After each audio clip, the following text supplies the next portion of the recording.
Welcome back to AP Psychology in under 3 minutes. No time for intros, let's get into it. So do you remember back in Unit 2 when we talked about schemas and how information is fit into them? Well, one developmental psychologist really took this to heart, and his name was Jean Piaget. His argument was, as children grow up, schemas are created and new info is fit in through accommodation and assimilation. All of this should be review for you. But Piaget took it even further after that and made his stages of cognitive development, which is a major cornerstone of developmental psychology. Let's go over these 4 stages. The sensory motor stage lasts from birth up to age 2, and the key thing that will happen is the development of object permanence, which is the ability to understand that objects still exist even if they are out of sightline. Next is the pre-operational stage, which lasts from around age 2 to 7. Kids in this stage use pretend play, start to develop the theory of mind, but they can't yet do tasks like conservation or reversibility. The big thing here is that kids in this stage will be unable to understand seeing things from other people's perspectives. That means they are very egocentric. Third, we have the concrete operational stage, which lasts from about age 7 to 11. Here, children will finally begin to think logically about concrete events and can understand conservation. That being said, kids will struggle to think systematically. Finally, you have the formal operational stage, which lasts from about age 12 and up.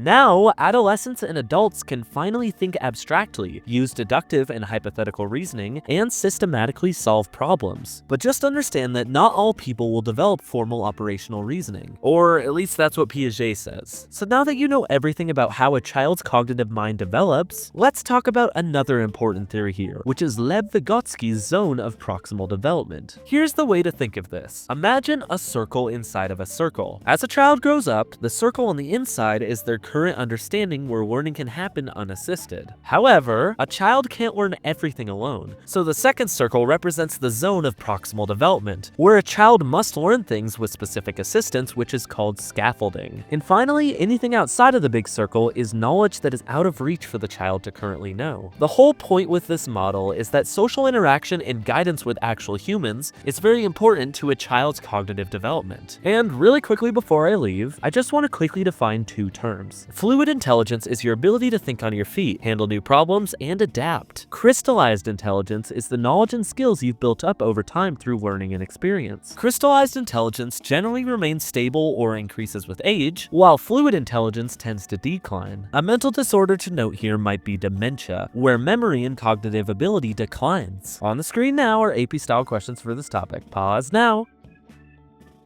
I'll put the answers on the screen now. I will see you in the next one.